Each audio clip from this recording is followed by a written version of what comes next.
Hey folks, Chad Woodruff here. This is a reply video for Ethan Panpsychist at Panpsychist. Your mind is both determined by and then can itself determine subsequent events. Beliefs, goals, and desires are important in a deterministic system, and as far as I can tell, only lose their importance as indeterminism creeps in. And it's not epiphenomenal because the you that emerges from the interaction of your brain with the environment is not causally isolated.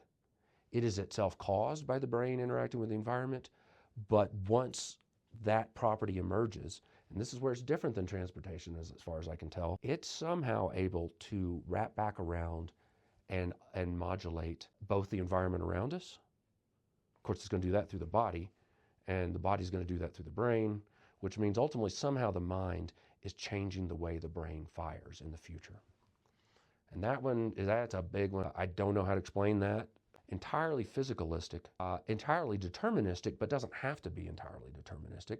You can even allow in indeterminacy if you want. The addition of the indeterminacy is not buying anything that looks like free will. What is it that you, Ethan, and everybody, most people seem to believe in free? What is it that satisfies? What I explain by qualifying that will as free, I do not understand. The only thing I can imagine is that you're saying free from your deterministic beliefs, goals, and desires, and I don't think that's true.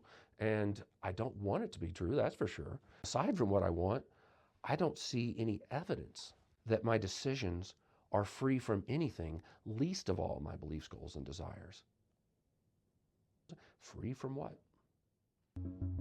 All mental events are the inevitable consequences of antecedent causes, but the most important causes are your beliefs, goals, and desires.